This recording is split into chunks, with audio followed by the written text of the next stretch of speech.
And we're back. We got another one. But before we get going, we got to take care of some housekeeping notes.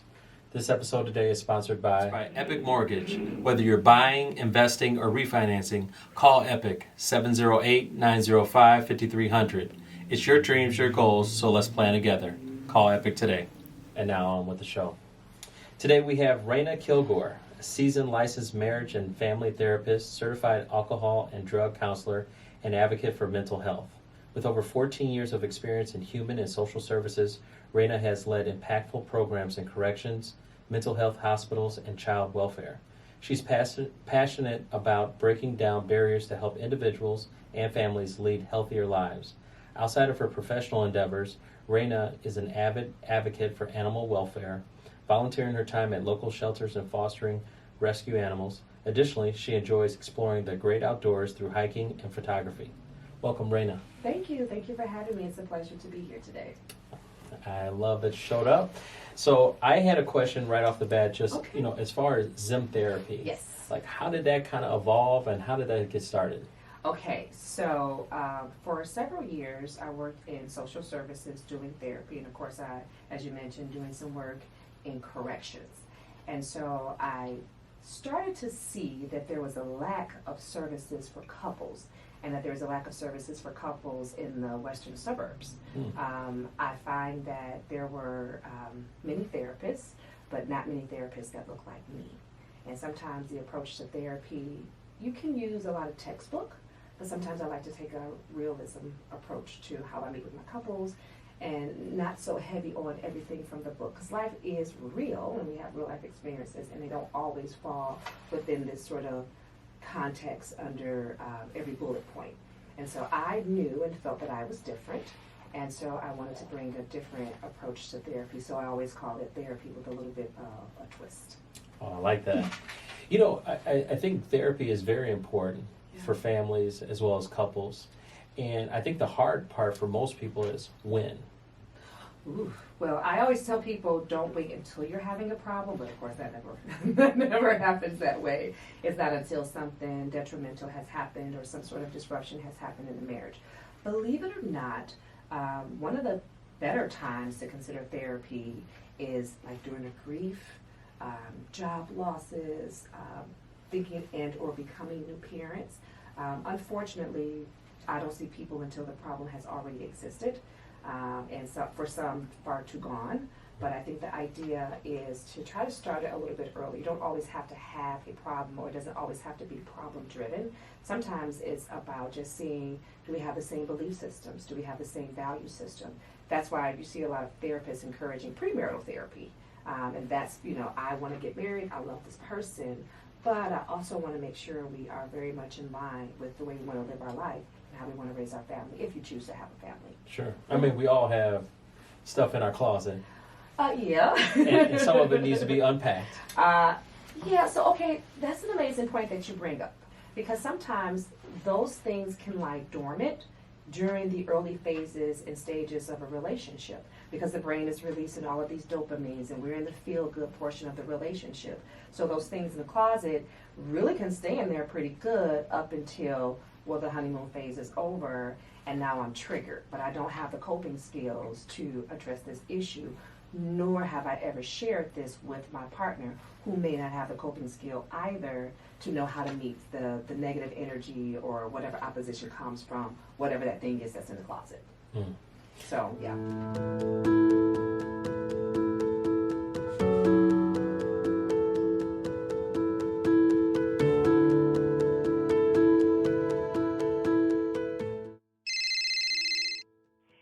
Dante, will my mortgage stay the same? Well, it depends on what type of mortgage you get. If you get a 30-year fix or a 20-year fix or any type of fixed rate product, the principal and interest will remain the same throughout the duration of the loan that you're getting. But what could fluctuate is your real estate taxes and your homeowner's insurance. That's always going to fluctuate on a year-to-year basis based on the county that you live in, as well as just the insurance provider that you have. So can your payment go up? The answer is yes. But your principal and interest portion of it, if you have a fixed rate product, will remain the same. If you have any more questions, give me a call. Have a great day.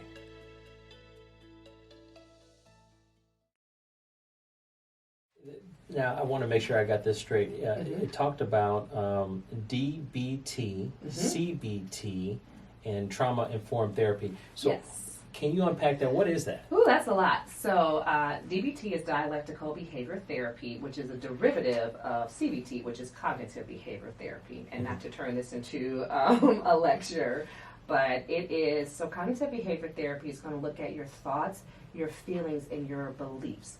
So a lot of that is driven by what your environment has said to you, what you believe about what is happening to you.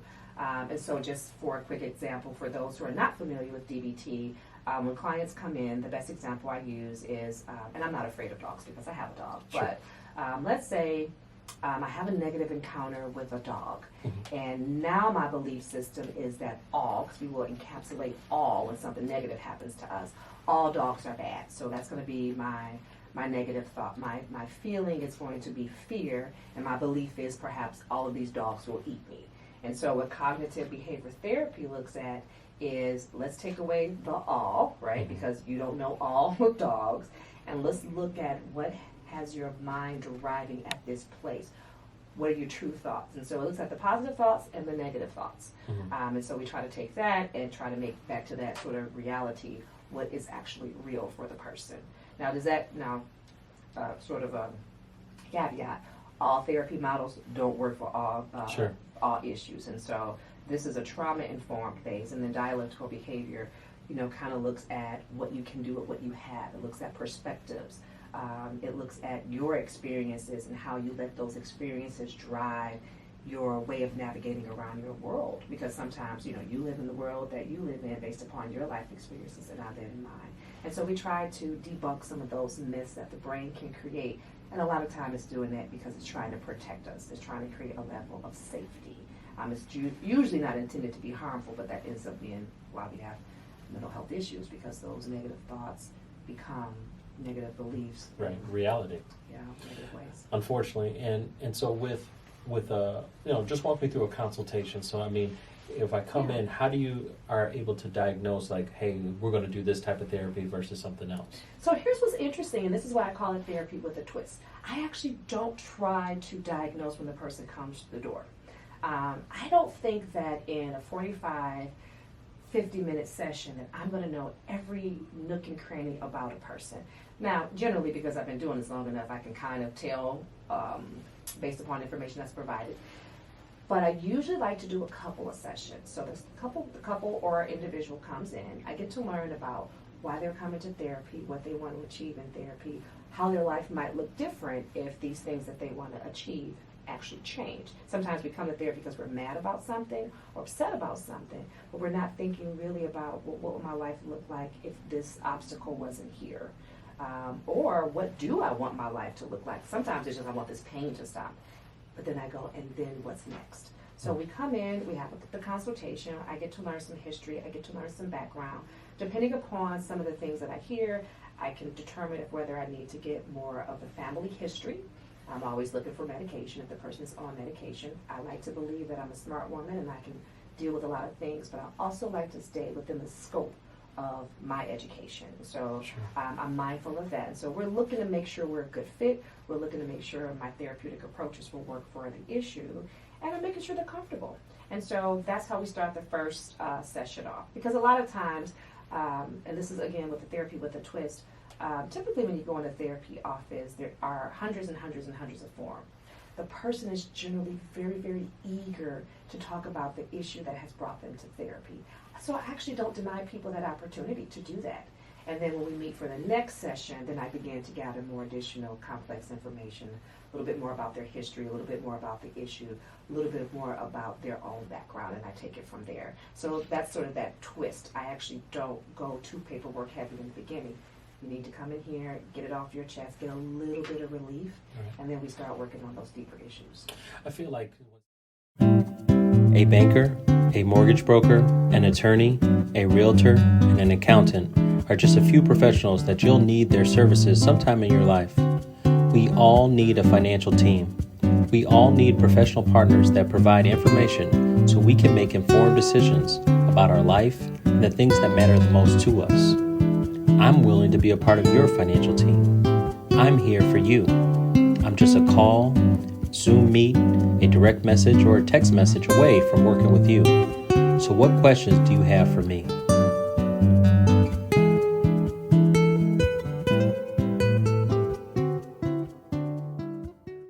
I feel like when some people want to come see you, they do want to vent, and they want validation that they're right.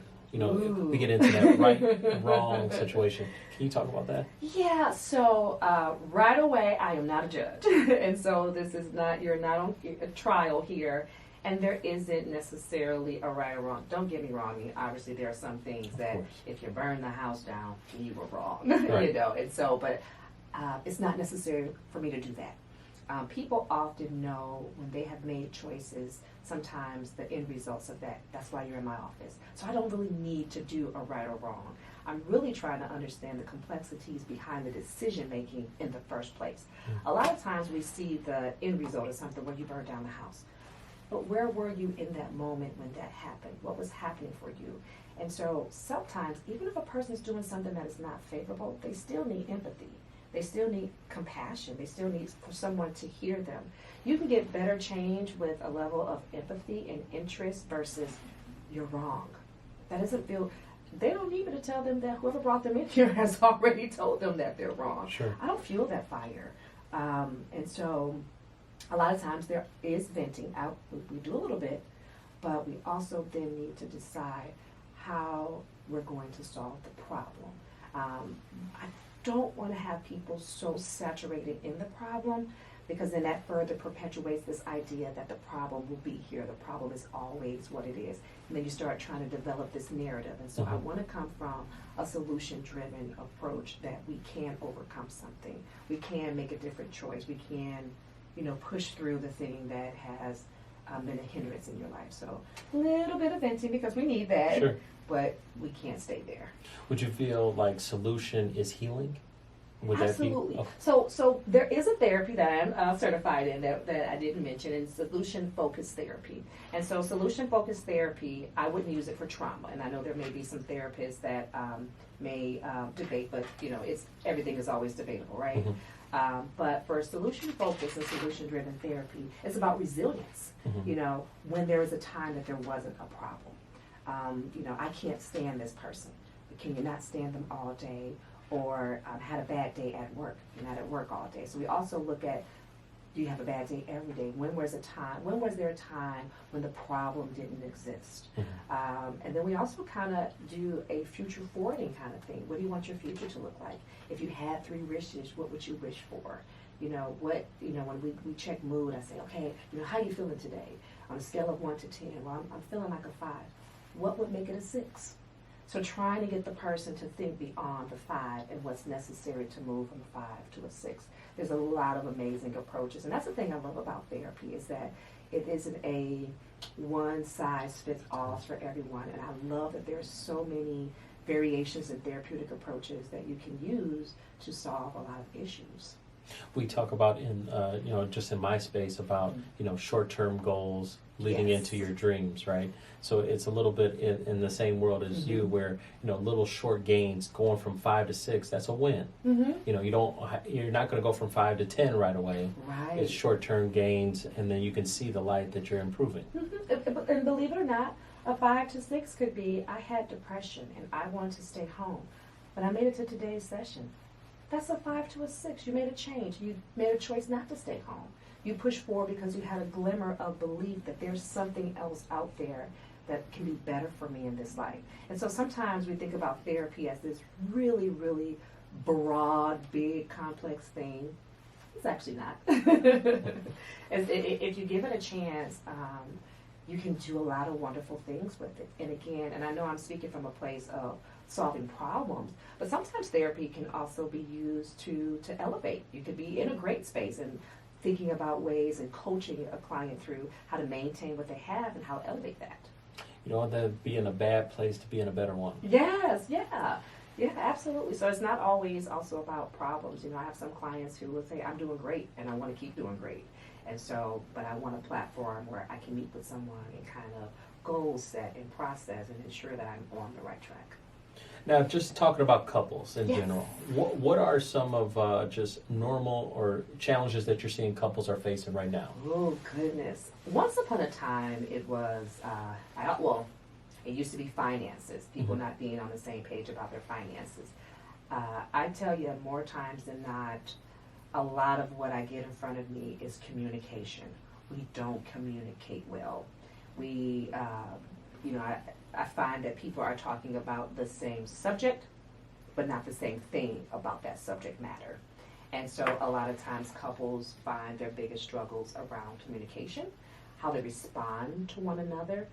And this is a new one I'm finding is people have started to love their loved ones the way they want to be loved, not the way the loved one wants to be loved. So one of the things that I find myself working on quite a bit is getting people to understand, how does your partner want to be loved? What moves them? What motivates them? What makes them feel included in the marriage? And vice versa, of course. Love languages. Yes, I love languages. I believe there's more than 5. Okay. I definitely believe that there's more than 5. If I could have contributed to the author, I actually would have put protection. I think protection could be an amazing love language, and I don't mean fighting protection, but just some of the things that we do to protect one another's heart, thoughtfulness, things that we consider on what's valuable in our marriage. So I would have thrown in protection, but I'm not the author, so those are just kind of some things that I do incorporate when we do talk about love languages. Yeah, I found love languages probably about 5 years ago, and I recognized just within my spouse just the differences, and I was like, oh man. And I guess you have to learn to appreciate where they're coming from versus saying, I wish they were like the... Right.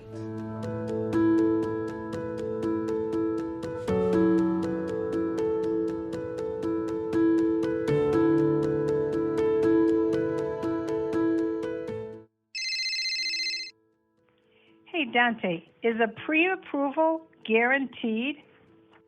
The answer to that question is no. It's not guaranteed. It's just a pre-approval.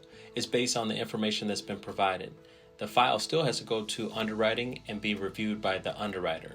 They're the ones that will give us what we love, a clear to close. Have a great day.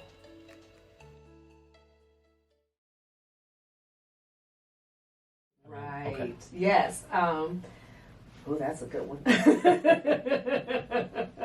That's very familiar. But you, I mean, obviously, from a standpoint of a relationship, when you meet someone and you're smitten by them, it's based on maybe physical attraction or some type of mental attraction, but you're not really going in depth on like, how are they wanting to be loved? You're thinking, and you obviously know yourself, or you're learning about yourself as you continually evolve.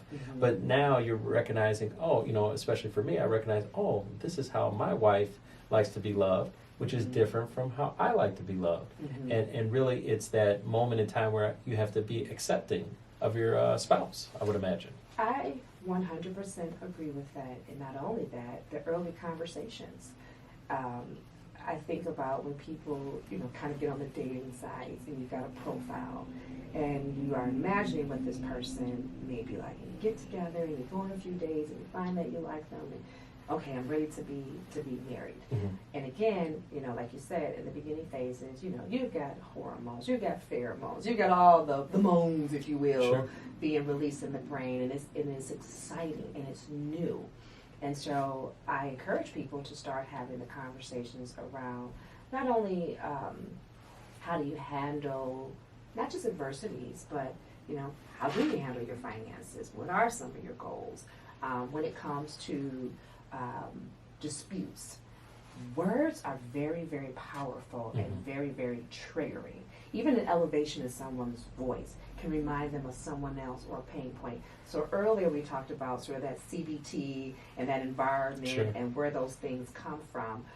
We know what's in our box. And so if an elevated voice is firm for one, it's yelling for another. And so kind of having those really sort of one layer under conversations around what makes you who you are. How did you grow up? If when you're upset or when you're happy, what does that look like? And how do you feel? And if I touch you here, and is that comfortable? And especially because I'm a trauma therapist, I really encourage those persons who have experienced traumas to really try to have very in-depth conversations, because that triggering, there's no time frame. Sure. There's no time frame. It's just a better understanding of oneself. But yeah, you got to have those deep conversations, and sometimes people don't want to do it because they're in fear that they'll run the person away. I have this running saying at home: "Give me words." If you say, if my partner says, "I'm going to the store," that makes sense for him, right? Mm-hmm. I'm going to the store. For me, because I'm a word-driven person, what store, when, or what you gonna get, or when you gonna come back, and what does that sound to somebody else? So someone else, that sounds like nagging, right? Right. And so the question is, hey, why is that important to you to know all those details? And to be able to have that conversation and say, hey, you've asked me a lot of questions about where I'm going and what I'm getting. Is everything okay? Or why is that important to you? But typically what we do is, why are you asking me so many questions? And I'm just going to the store, and you're just nagging me and being nosy. And so that's what I mean about communication. Those little bitty micro experiences that we have, that those little things turn into big things, and you don't even know why you have a communication issue. Am I a local lender? Yes, I can be. But I'm also a lender that is just a phone call, a Zoom meet, a direct message, or a text message away from working with you. The money that I can provide and the programs that I have can be shared in all states that I'm licensed in. I can be of service to you. Whether you're in Denver, Houston, Orlando, Chicago, Detroit, Fort Wayne, or Alexandria, I got your back. If you need me, just reach out and let me show you what I can do for you and your family.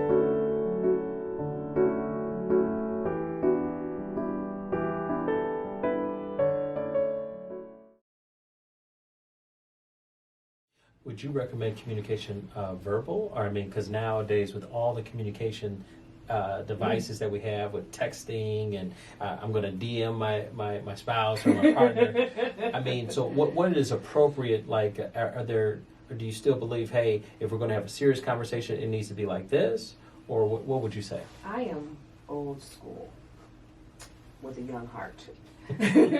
I appreciate the benefits and values that technology can bring. You can send a beautiful good morning, I was thinking of you, and I think that's great, right?